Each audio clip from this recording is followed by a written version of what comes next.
ہم یہ بات کر رہے ہیں کہ امریکہ اور چین کے درمیان کشیدگی بڑھ رہی ہے اور پھر چین اور بھارت کے درمیان کشیدگی بڑھ رہی ہے کیونکہ بھارت اس علاقے میں امریکہ بھارت کو ڈم کر گیا موجودہ حالات میں. ٹھیک ہے. اب ایک تو ہم نے بات کی تھی کہ تائیوان کے اندر پڑا. ٹھیک ہے. ایک اور وہاں پہ بحری جہاز آ گئے اور یہ ہو گیا, وہ سارا ہم نے ڈسکس کیا تھا. پھر ہم نے ڈسکس کیا تھا سکم کے اندر کہ سکم کے اندر جو ہے وہ ایل او اے سی کے اوپر ایک جو ہے وہ جھڑپ ہوئی. پھر اس کے بعد ہم نے ڈسکس کیا تھا کہ نیپال کے اندر جو ہے وہ کشیدگی ہوئی. لیکن اب جو ہے وہ بھارتی میڈیا آج یہ بات رپورٹ کر رہا ہے کہ 5 مئی کو, یہ بڑی امپورٹنٹ ہے, اگر اس کی سلائیڈز بن گئی تو کائنڈلی دکھائیے گا, جو آج کچھ دیر پہلے, جی ہاں, یہ بھارتی میڈیا رپورٹ کر رہا ہے کہ چائنیز چاپرز جو ہیں اسپاٹڈ نیئر لداخ. اب یہ لداخ جو ہے یہ وہ ہے جو کہ کشمیر, یہ وہ کشمیر جو کہ وہ کشمیر جہاں پہ جو چائنا, ٹھیک ہے, لداخ کا علاقہ.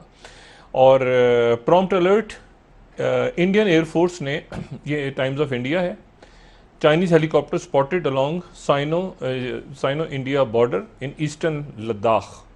اور یہ 5 مئی کا واقعہ بیان ہو رہا ہے, اور اس میں وہ یہ آج کنفرم کر رہے ہیں اور کہہ رہے ہیں کہ 5 مئی کو کشیدگی تھی 250 کے قریب دونوں طرف سے جو ہیں وہ چائنا کے اور انڈیا کے جو ہیں وہ فوجی آمنے سامنے آ گئے تھے. ایئر فورس الرٹ ہوئی تھی, اور ساتھ ہی یہ بھی خبر آ رہی ہے نئی دہلی سے کہ اس دن یہاں سے اینٹی ایئر کرافٹ شاید موو کرنے کا پلان, یا کچھ موو کر گئے تھے ایسٹس انڈیا کے. یعنی ایک پراپر جنگ جو ہے وہ لداخ کے اندر چائنا اور انڈیا کی کشیدگی یہاں تک چلی گئی تھی. اس کے بعد سکم ہوا ہے, سکم اس کے بعد ہوا ہے. یہ 5 مئی کا واقعہ ہے, اور یہ وہ دن ہے جب تائیوان کے اندر ٹینشن بڑھ رہی تھی. اب سے کچھ دیر پہلے مائک پومپیو جو ہیں, یہ پورا پینڈیمک کے درمیان جب وبا پھیلی ہوئی ہے تو مائک پومپیو جو سیکرٹری خارجہ ہیں امریکہ کے, وہ یروشلم پہنچ رہے ہیں. اور یروشلم پہنچنا ان کا تھوڑا سا حیران کن ہے ان حالات میں, کیونکہ دورے اور اس طرح کی چیزیں نہیں ہو رہی, اور زیادہ تر باتیں جو ہیں وہ ٹیلی کانفرنس یا باقی طریقوں سے, لیکن پومپیو خود آ رہے ہیں یروشلم. اور اس کی یہاں آنے کی وجہ ان کی بیان یہ ہو رہی ہے کہ وہ ایک تو یہ کہ جو حکومت بننی ہے اسرائیل میں, اس میں وہ حکومت سازی میں, اور دوسرا یہ کہ جو خطے کے ممالک ہیں ان کو یقین دہانی کرائیں گے کہ امریکہ آپ کے ساتھ ہے, کیونکہ دنیا جو ہے وہ پریشان ہو گئی ہے کہ امریکہ کہاں نکل گیا. یہ جو ہم بات کرتے ہیں انڈین اسٹریٹجک کلچر کی, یہ کیا ہے اور اس کا کیا امپیکٹ ہے ہمارے ریجن پہ؟ یہ کہ کیا ہم انڈیا کے اسٹریٹجک کلچر کو سمجھتے بھی ہیں یا نہیں.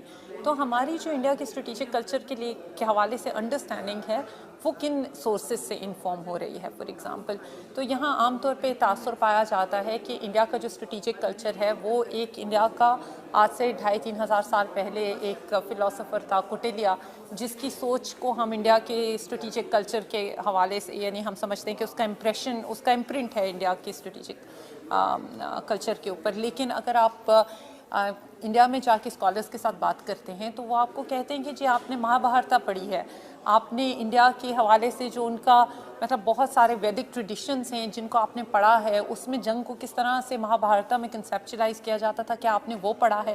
اور یہاں پہ بالعموم یعنی بہت چند, میں یہ نہیں کہہ رہی کہ کوئی نہیں جانتا, لیکن بہت گنے چنے لوگ ہیں جنہوں نے ان سورسز کو پڑھا ہے جن سے انڈینز اپنے لیسنز ڈرا کر رہے ہیں. تو میرے خیال سے ایک تو اس بات کی بہت ضرورت ہے کہ انڈیا میں جا کے وہاں انڈیا کو پڑھا جائے, اس کو سمجھا جائے, اور ان کے آتھرز کو جتنا ایکسٹینسولی, اور صرف ایک اسکول آف تھاٹ کے نہیں, جتنا براڈلی اور جتنا ایکسٹینسولی ہم پڑھ سکتے ہیں پڑھیں, تاکہ مسپرسیپشن سے. ٹھیک ہے سعدیہ, مجھے یہ ضرور آخر میں آپ سے پوچھنا چاہوں گی کہ جب ہم بات کرتے ہیں اسٹریٹجک اسٹیبلٹی کی, تو کیا اس کو برقرار کرنے کے لیے, رکھنے کے لیے, کیا دونوں سائڈس پر دباؤ ڈالنا ضروری ہے کہ وہ اپنی جو ڈیفنس اسپینڈنگ ہے وہ کم کریں, جو ان کی ہتھیاروں پر ریلائنس ہے اس کو ختم کریں, اور اس طرح کے سٹیپس لیں تو آپ کا جو ایک بیلنس آف پاور کا جو ایک آپ سسٹم کہہ سکتے ہیں وہ ساؤتھ ایشیا میں مینٹین ہوگا, اسٹریٹجک اسٹیبلٹی آئے گی.